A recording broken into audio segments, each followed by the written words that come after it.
Hi everyone, welcome to NCPL. This is Rambabu Vasupilli, CEO of NCPL Group of Companies. In this video, I would like to explain to you what are the expectations you should set after you finished attending the interview.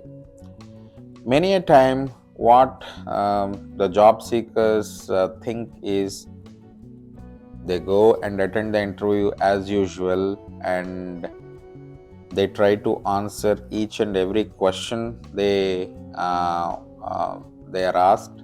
And after coming back from the interview, many a time they always feel that they have done interview really well, but next day they receive a rejection email.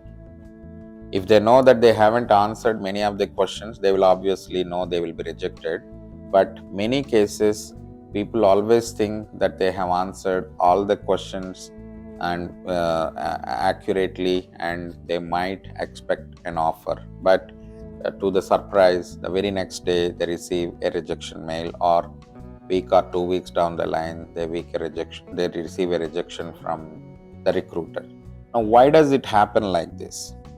Okay, in Canada, what happens is, in fact, even before that point, in an interview, the interview is not about answering to the questions accurately. It is all about how you maintain and manage that 1 hour of interview with the interviewer, right? So there might be a lot of questions which you don't know answers first, but still you should be in a position to uh, tell that you don't know answer for this instead of lying for those answers. And it's not always about whether you are able to answer or not. The interview is not about that. The interview is all about convincing that you are a good fit for the role and you can do that job. How can you convince?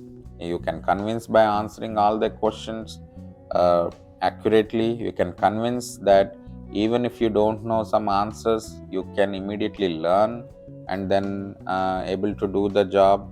Or even if you don't know answers for any of the questions that the interviewer asks, you can still prove that I have very good attitude to learn, and I'm a very quick learner, and I can confidently do the job, right? So it's not always about the question and answers. That is the reason why some people face surprises. Even though they know that they haven't done the interview really well, they'll go to the next round. The reason being, they know that the interviewer, even though you haven't told accurate answers, they know that you do have a very good attitude and very good learning abilities to do the job. Now, again, in Canada, what happens is, when they start the interview, they look for some specific ability in the candidate, or specific skill set in the candidate, or something like what the job needs at that point of time. For example, even though the job is for a DevOps engineer, they might want to have somebody who is very good at build tools. They don't need the entire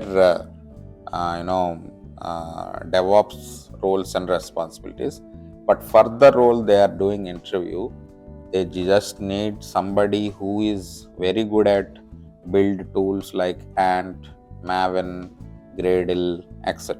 Right? So the first few minutes they try to ask you some questions about which build tools have you worked on. If you say I have worked with MS Build, and then they ask you, have you worked with Ant and Gradle? I haven't worked much, but I can definitely manage. I can quickly learn and do it, right? So in the very first few minutes, they know that you have worked only in MS Build, but you did not work much in Ant or Maven or Gradle. But the skill set they are looking for is Ant, Maven, and Gradle, and not MS Build. But you are a very full-scale DevOps engineer who can do all the build and deployment process, and you can do all the infrastructure as a code, you can manage the infrastructure, you can automate the delivery, etc., etc. You are genuinely experienced DevOps engineer. But for this particular job, they need these three tools and not the MS build that you are aware. So what happens in the very first 5-10 minutes, they know that you don't have the skills that they are looking for, but they still have to kill the time for the rest of 50-55 minutes, right? So what they will do, they try to ask some normal questions. So how do you automate the delivery? What infrastructure tool have you used? What do you have you worked in Terraform? How do you know state file? They try to ask you the questions, simple ones that you are able to tell. Now, after going out of the interview, what you will think? You will think that you have answered all the questions, correct? But what is the interviewer thinking? Interviewer is thinking that you don't have the skill set that they are looking for. So you will obviously expect an offer or promoting to the next round of interview, but you will get an email saying that we found a better candidate or something like that, right? You see where I'm coming from. Interview is not all about answering right questions. So interview is all about understanding what the interviewer wants, and you know and whether you do have the skill set necessary for that interview. But after coming back from the interview, we will think, oh, I have done really, really well. And when you get the rejection email, you tend to, go into depression. You don't do anything for the rest of the couple of weeks. And then you will wake up again, realize, and then you resume a job search. So the moral of the story here is your job is to prepare for the interview, go and attend the interview, try max whatever best you want, and don't try to expect any result, right? Because if they feel that you are a good fit for the role, they will automatically contact you on email or phone and give you the information about how to go to the next steps and what are the next steps that you should be doing. Or if it is an offer, they will immediately call you and explain that they decided to offer you. But don't try to eagerly wait for the result, thinking that you have done really, really well.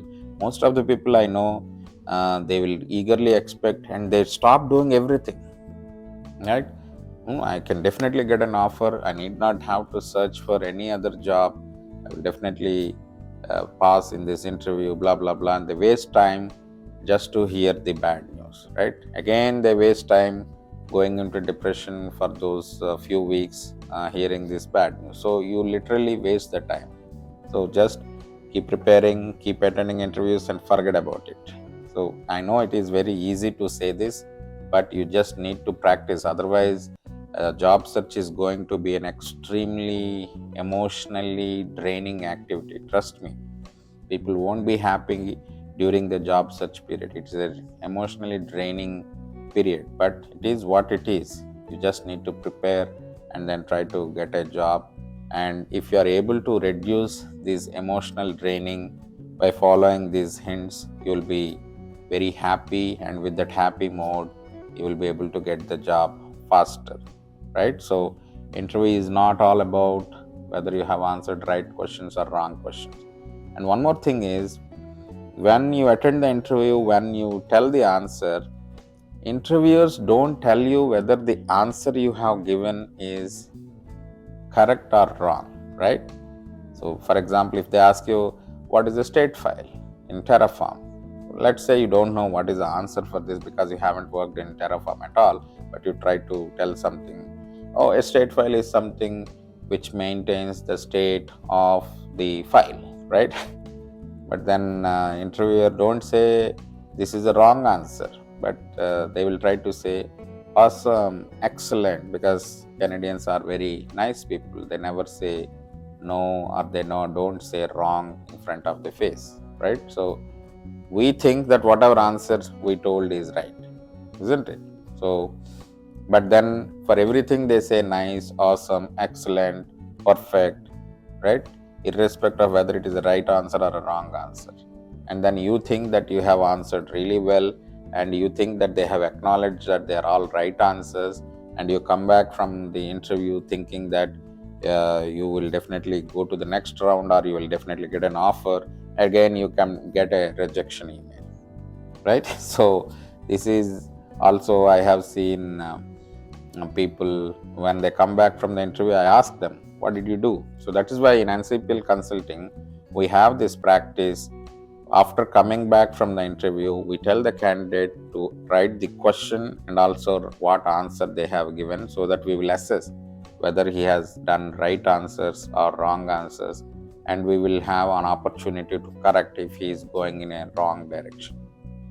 Okay, hope this video is very helpful for you. Feel free to comment if you have any questions. If you wanted to talk to me, set up a call in my calendar given in the description, and don't forget to share and subscribe to my channel. Thank you so much.